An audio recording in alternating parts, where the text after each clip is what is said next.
Podium Podcast. Historias que hablan tu idioma.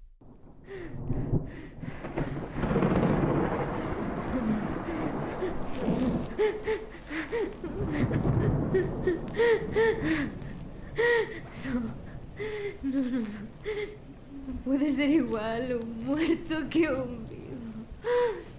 Dios lo ha prohibido.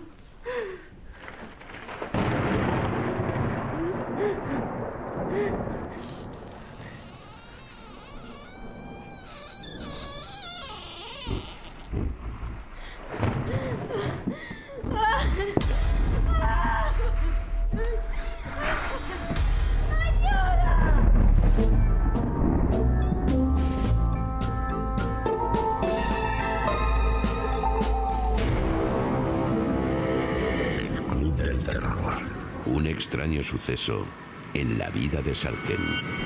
Primera parte. Basado en una historia de Joseph Sheridan Le Fanu.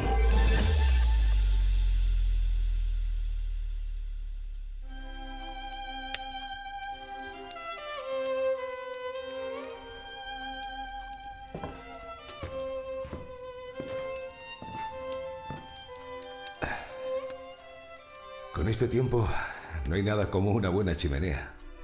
No se olvide tampoco de este whisky. Cierto. No seré yo quien le lleve la contraria. Davis, ¿qué tiene que ver usted con Salken? ¿O Salken con usted? Sentémonos. Jamás visité Holanda, ni hablé con un natural de ese país. Debo, pues, en primer lugar, demostrarle que sé de buena tinta lo que sé y manifestarle con franqueza cómo ha llegado hasta mí la extraña historia que voy a exponer ante usted. ¿Le escucho? Yo tuve amistad en mi juventud con cierto capitán Van Dael. Diferíamos en ideas políticas y religión, pero me agradaba su compañía. Precisamente, gracias a dichas diferencias, llegué a conocer el curioso relato.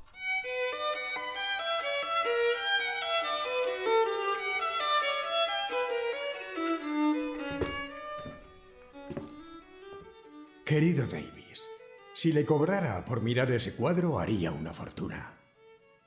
Veo que admira el arte, el buen arte. Y lo que tiene delante es más que arte. Se lo puedo asegurar.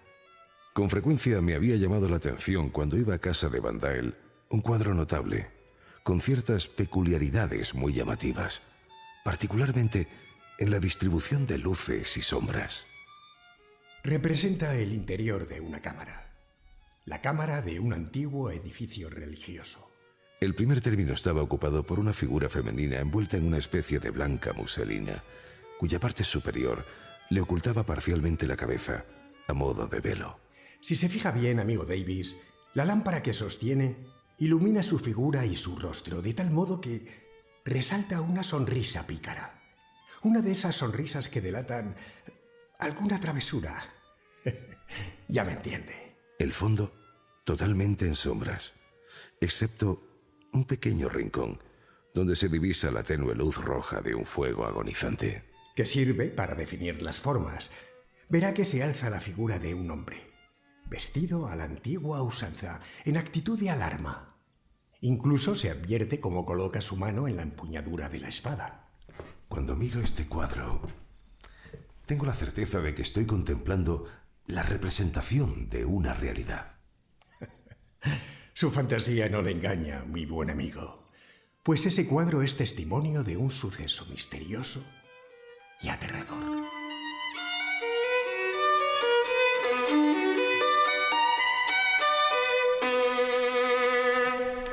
Y aquí es donde entra nuestro amigo Salken. Eso es. El capitán Van Dael comenzó a relatar la historia del cuadro. Fue pintado por Salken, y la cara de la figura femenina que ocupa la parte más destacada de la obra es un exacto retrato de Rose Belderkaust, sobrina de Gerard Dow, la cual fue el primero y único amor de Gottfried Salken.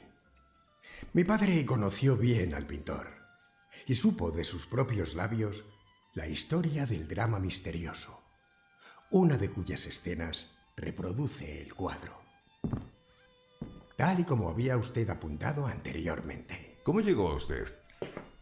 Fue legada a mi padre por voluntad del propio artista. Y como usted ha observado, es una producción tan sorprendente como interesante.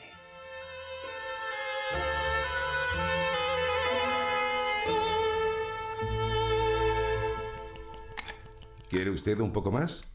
Sí, por favor. Rogué a Van Dael que me contara la historia ligada al cuadro. Fui complacido enseguida. Ahora yo se la ofrezco a usted, dejando a su criterio el rechazar o aceptar la veracidad de la misma. Muy bien. Solo le haré esta única advertencia. Que Schalken fue un holandés rudo y honrado, totalmente incapaz de dejarse arrastrar por su imaginación. Y más aún, que Van Dael, de quien oí la historia, parecía firmemente convencido de su veracidad.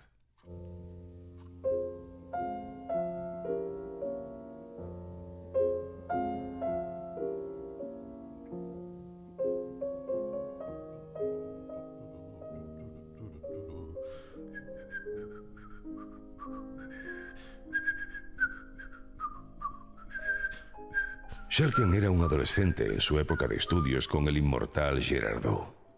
Está demostrado que el joven pintor sentía considerable interés por la bella Rose Belderkaust, sobrina de su poderoso maestro.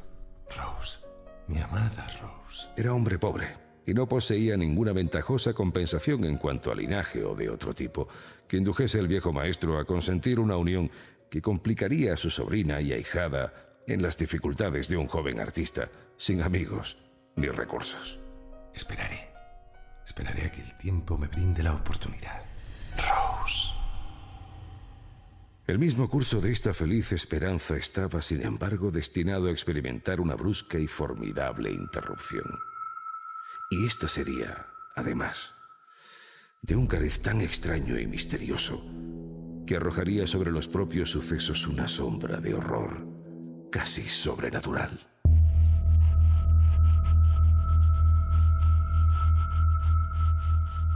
El vasto salón, pasado de moda, estaba en silencio, y a excepción de él, totalmente desierto. La luz del día había declinado ya, y el crepúsculo iba dando paso rápidamente a la oscuridad de la noche. Sí se hundirá el cuadro con diablo santo y todo, donde debiera estar, en el infierno. La paciencia del joven estaba agotada. En el mismísimo infierno.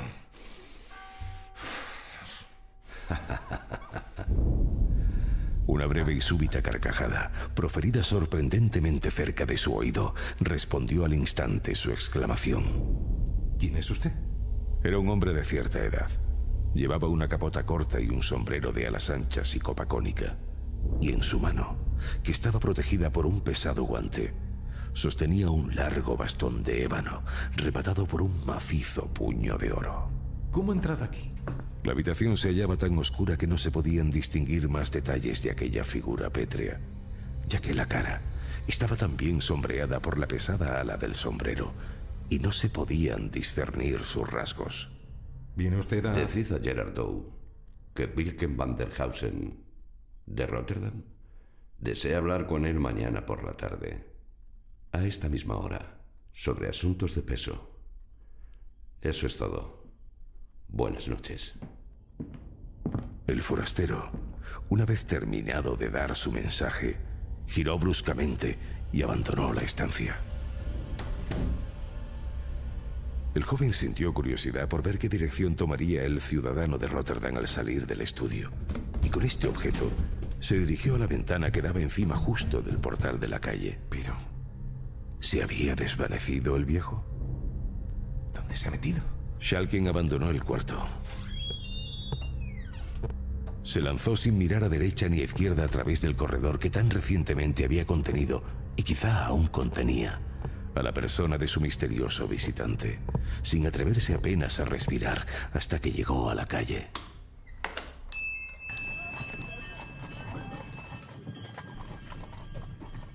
Pero no estaba por ninguna parte.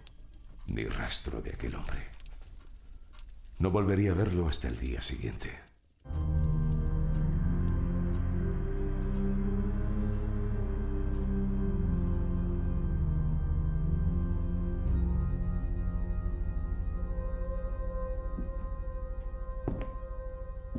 Wilken van der Hausen de Rotterdam. Nunca oí ese nombre hasta ayer. ¿Qué puede querer de mí? ¿Quizá que le pinte un retrato? ¿No dijiste, Godfrey, que la cita era a las 7 por el reloj del ayuntamiento? Acababan de dar las 7 cuando le vi por primera vez, señor. Entonces ya falta poco para esa hora. Wilken van der Hausen de Rotterdam. ¿No es así? Ese era su nombre. Hombre de edad, ricamente vestido. Así le vi yo. No era joven, ni tampoco anciano, y sus ropas eran ricas y severas. No sé, de hombre pudiente. En ese momento, con sonoro estruendo, el reloj del ayuntamiento dio campanada tras campanada. Las 7. Aquí llega, señor. Gerardo observó la misma figura con que tan inesperadamente había tropezado el día anterior su discípulo. ¿Tengo el honor de hablar con Wilken van der Hausen de Rotterdam? El mismo. Entiendo que vuestra merced desea hablar conmigo y aquí me tiene, según se me citó, esperando vuestras órdenes. ¿Él es hombre de confianza? ¿El chico? Claro que sí, señor. Entonces ordénele que tome esta caja y vaya al más próximo joyero u orfebre para que tase su contenido y vuelva luego aquí con un certificado de valor. Muchacho, haz lo que te ordena el señor. Sí, señor. El joven Schalken tomó la caja y abandonó la estancia, camino de la tienda del joyero. No debo demorarme esta noche con vuestra merced, sino unos pocos minutos. Por ello os diré brevemente el motivo de mi visita. Vuestra merced visitó la ciudad de Rotterdam hace unos meses y entonces vi en la iglesia de San Lorenzo a vuestra sobrina, Rose Belderkaus. Deseo casarme con ella y si os convengo por mis riquezas, mucho mayores que las de cualquier otro esposo con que podáis soñar para ella, espero que activéis, imponiendo vuestra máxima autoridad, la superación de todo inconveniente que pudiera surgir. Es decir, si aprobáis mi proposición, podéis cerrar el trato inmediatamente, pues no puedo perder tiempo en cálculos sin demoras. No dudo que la unión con vuestra merced sería tan ventajosa como honrosa para mi sobrina, pero sabed que ella tiene voluntad propia y puede no estar conforme con lo que nosotros decidamos en bien suyo.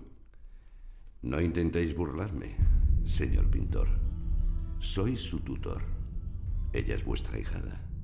Ella es mía, si vuestra merced gusta que así sea. Deseo colocar inmediatamente en vuestras manos una prueba segura de mi riqueza y de mi generosidad para con vuestra sobrina. El muchacho volverá dentro de 1 minuto o 2 con una suma cuyo valor es 5 veces la fortuna total que ella tiene derecho a esperar de su marido. Esta quedará en vuestras manos, junto con su dote, y podréis aplicar la suma de ambas cantidades como mejor convenga a sus intereses. Todo ello será propiedad exclusiva de ella mientras viva. ¿No es esto generosidad? Señor, vuestra oferta es ciertamente de lo más liberal y si no me acabo de decidir a cerrar el trato inmediato, esta vacilación se debe tan solo a que no tengo el honor de conocer a nadie de vuestra familia o condición. Sobre estos puntos podréis, por supuesto, satisfacerme sin dificultad. En cuanto a mi respetabilidad, podéis darla por probada desde este mismo momento. No me incomodéis con vuestras preguntas. No podéis descubrir de mí más que lo que yo quisiera haceros saber. Tenéis ya suficientes garantías de mi respetabilidad. Mi palabra, si sois hombre de honor. Si sois avaro, mi oro. He aquí a un viejo caballero enojadizo. Él sabrá sus motivos, pero considerando todas las circunstancias, está justificado que le entregue mi sobrina. Tendría que ser mi propia hija, y lo mismo haría con ella. Sin embargo, no me comprometeré innecesariamente. No os comprometeréis innecesariamente, pero lo haréis si es necesario. Y yo demostraré que lo considero imprescindible. Si os place el oro que pretendo dejar en vuestras manos, y si no deseáis que retire inmediatamente mi proposición, antes de que yo abandone esta estancia, debéis escribir vuestro nombre en este contrato.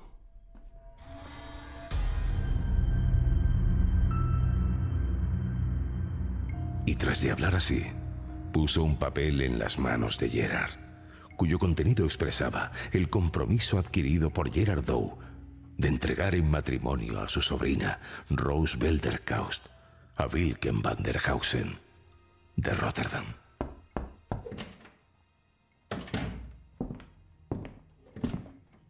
Schalken entró en el estudio y, habiendo depositado la caja y la tasación del joyero en las manos del desconocido, se lo ofreció a Dow. Esto es... ¿Estáis conforme? Necesito un día al menos para... Ni una hora. Bien.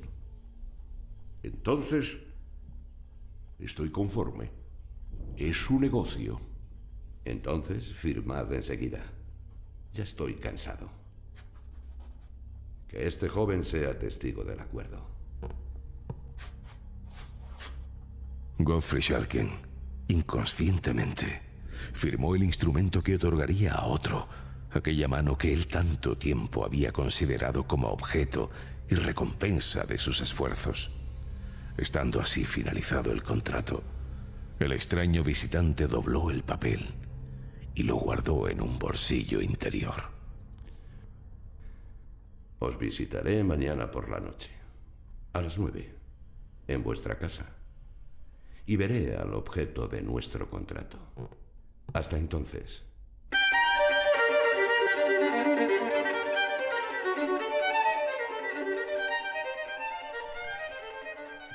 Schalken, deseoso de resolver sus dudas, se había colocado junto a la ventana con el objeto de espiar la puerta de la calle. Pero el experimento solo sirvió para dar pie a sus sospechas, pues el viejo no salió por la puerta. Aquello era muy raro, muy extraño, muy aterrador. Pero el pobre Schalken desconocía el acuerdo, ¿verdad? No presentía la ruina que se cernía sobre sus dulces proyectos. Vaya. Gerard Dow no sabía nada de la afección que había nacido entre discípulo y sobrina, e incluso, de haberla sabido, es dudoso que hubiese considerado su existencia como obstáculo serio a los deseos de Wilken van der Hausen. ¿Y su sobrina? El pintor no comunicó a su sobrina el importante paso que había dado en relación con ella. Y esta decisión se debió no a que sospechase oposición por su parte, sino solamente a la ridícula conciencia de que si ella, como sería lo más natural, le pidiese que describiera el aspecto del novio que le destinaba, se vería obligado a confesar que no le había visto la cara. Y aun si llegara a ello, que le sería imposible identificarlo. ¿Cómo era Wilken van der Hausen? Lo sabrá, amigo Peters. Pero le diré una cosa. Su aspecto, por monstruoso que pudiera ser, queda en nada, y digo nada, comparado con el horror de su alma y con el horror de esta historia. A partir de ahora. Todos los episodios y contenidos adicionales en elclubdelterror.com. Síguenos en Twitter, @elclubdelterror y facebook.com/elclubdelterror. El Club del Terror.